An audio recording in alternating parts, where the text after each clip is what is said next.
Ludovic Mendes, député de Moselle, Pierre Jacquemin, rédacteur en chef du magazine Politis, et puis Gaëtan Mélin, chef du service éco de BFM TV. Et Michel Picon nous a rejoint. Bonjour. Bonjour. Merci d'être avec nous, président de l'UDP, Union des entreprises de proximité. Vous faites partie de ceux qui vont rediscuter de cette fameuse réforme.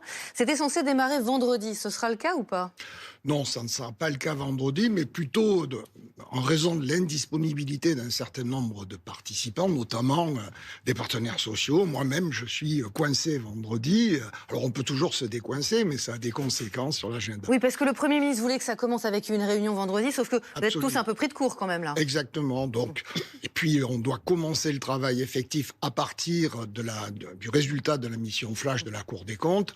Ça va se faire pas en 48 heures, et donc si on décale à lundi ou mardi, c'est pas dramatique pour le projet qui est celui qui est donné aux partenaires sociaux, de trouver une piste. Oui, alors piste, et quel résultat, on va voir ça dans un instant, mais juste avec Gaëtan pour bien comprendre comment ça va se passer. Donc 3 mois pour rediscuter sur la base des chiffres donnés par la Cour des comptes. Oui, tout d'abord, c'est ça. La première étape, c'est la mission spéciale qui est confiée à la Cour des comptes d'établir finalement le diagnostic du système des retraites en France. Savoir finalement, quel est le problème, quel est le combien montant, ça coûte, le déficit. Exactement, voilà. Quel est le montant du déficit. Et fort de cette constatation, eh bien effectivement, il y aura ce fameux conclave, c'est-à-dire la réunion dans une seule et même pièce des différentes organisations syndicales et patronales pour essayer d'apporter des solutions. Parce que l'objectif a été fixé par le Premier ministre, c'est-à-dire que oui, il n'y a pas de totem, on peut revenir sur l'âge légal de départ à la retraite,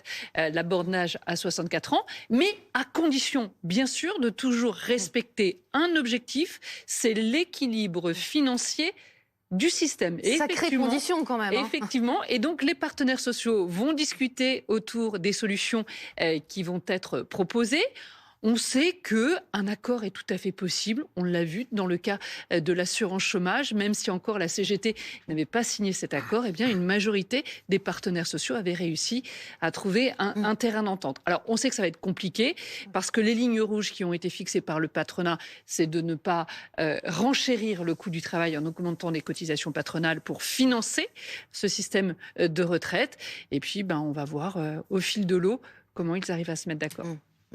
Pourquoi est-ce que ça marcherait mieux cette fois-ci, sans totem ni tabou ? Vous, ce qui vous inquiète, Johanna Roland, c'est le résultat. Si au bout de 3 mois, il n'y a pas d'accord, que se passe-t-il ? Et c'est une bonne question.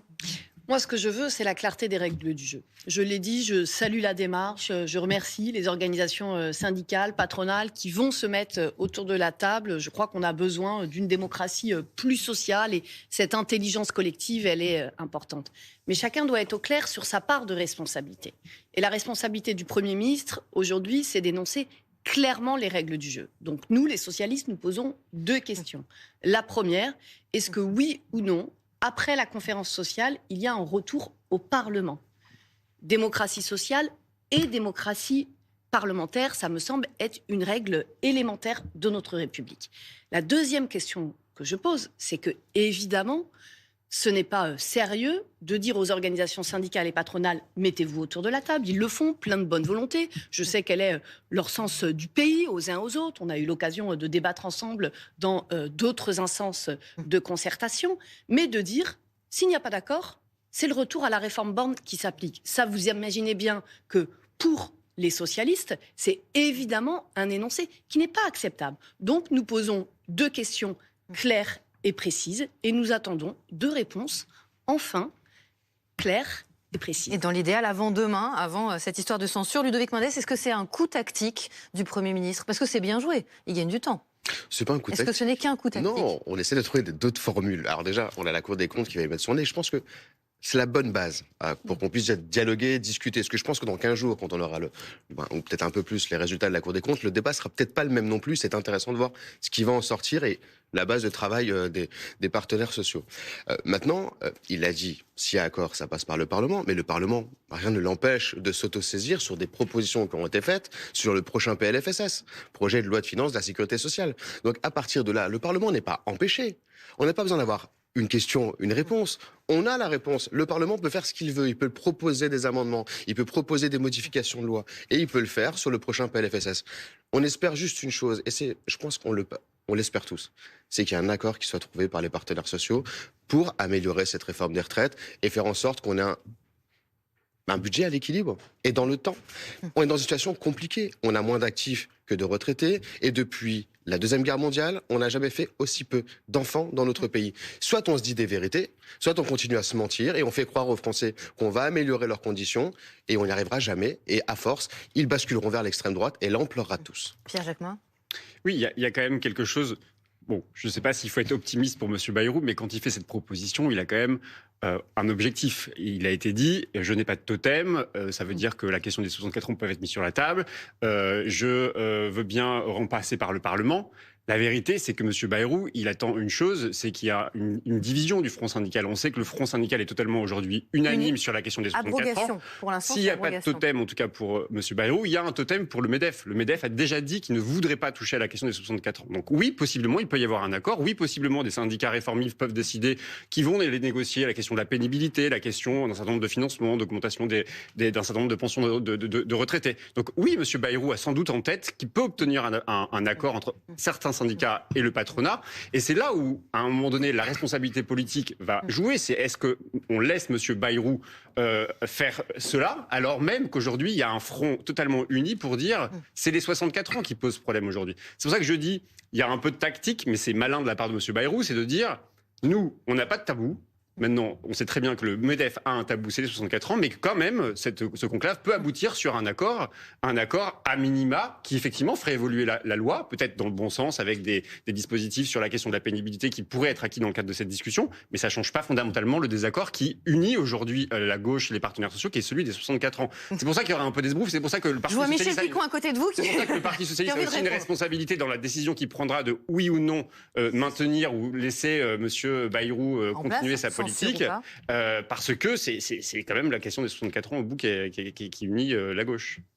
Je crois qu'on peut quand même pas. Et vous répondez juste après, promis. Je crois qu'on peut quand même pas faire comme si ce sujet n'avait pas mobilisé la France et les Français de manière inédite pendant des mois, avec une réforme, ça a été dit et redit, qui a une part d'injustice majeure pour ceux qui ont commencé le plus tôt, pour les femmes. Et donc, je crois que c'est sain de remettre ce sujet.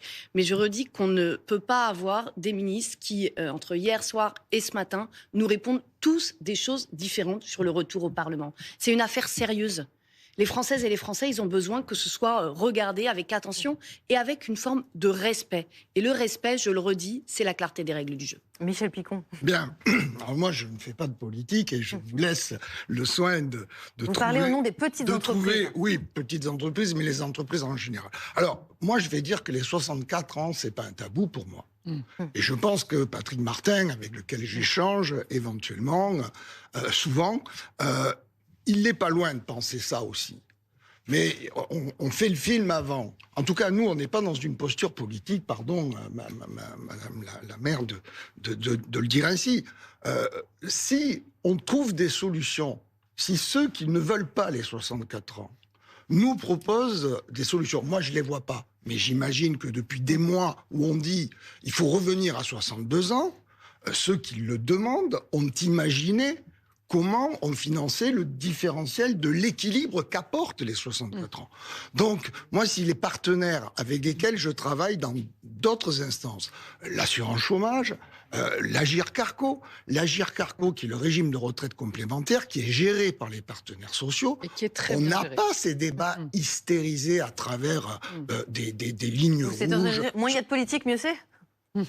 Je pense que sur ces sujets-là, il faut que la politique reste un peu à l'écart. Et ne nous embarquez pas, pardon de le dire. Depuis 2017, les discussions que vous avez avec les partenaires sociaux, vous n'avez pas entendu les propositions des syndicats, que ce soit la CGT, la CFDT, l'augmentation des cotisations, même y compris proposées par la gauche parfois, l'augmentation des salaires qui pourrait permettre de faire rentrer des l'argent dans les caisses. Nous n'avions pas de négociation entre partenaires sociaux à côté des débats parlementaires. Nous avions des réunions chacun en silo avec le gouvernement. Alors, le MEDEF d'un côté, nous de l'autre, la CGT. Chacun était dans une discussion avec le gouvernement, mais on n'a pas eu de négociation.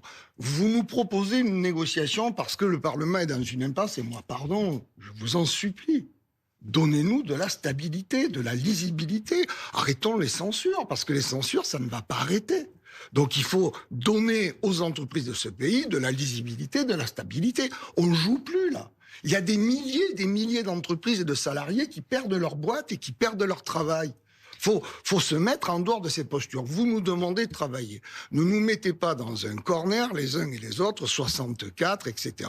Moi, 64, je ferme pas la porte à 63 ou à 62. La seule chose, c'est qu'on va travailler comme on le fait ailleurs, notamment à l'Agir Carco. On prend cette mesure, les amis, comment on la finance? On trouve... Bon, et après, nous, on a un cadre qui est le cadre de l'équilibre financier. Tout le monde s'accorde à dire que le déséquilibre n'est pas durable et les charges sur les entreprises qui ne peuvent pas être aggravées, elles sont déjà les plus fortes de toute la communauté européenne. Johan Gillet, député RN du Gard, nous a rejoint. Bonjour, merci d'être avec nous. Je vais vous parler de François Rebsamen dans un instant, mais d'abord, sur ces retraites, vous croyez à un accord possible entre les partenaires sociaux? J'en sais rien, mais ce que je constate, c'est que le Premier ministre, finalement, n'a fait qu'annoncer des discussions sur tel ou tel sujet. Oui, mais il a fâché personne. Oui, d'accord, mais bon, il va falloir qu'il gouverne et qu'il agisse. C'est ce qu'attendent les Français. Nous, sur la réforme des retraites, on a été très clairs depuis bien longtemps et tout le monde connaît notre position. Nous étions pour l'abrogation de la réforme des retraites. Nous l'avons d'ailleurs proposé à l'Assemblée nationale et d'ailleurs notre proposition d'abrogation a été discutée dans l'hémicycle. La gauche, d'ailleurs, n'a pas souhaité voter l'abrogation. S'ils avaient voté avec nous, alors nous aurions obtenu cette abrogation. Mais au-delà de l'abrogation, nous avions un programme précis en matière de retraite qui était totalement finançable et qui permettait de préserver les finances publiques.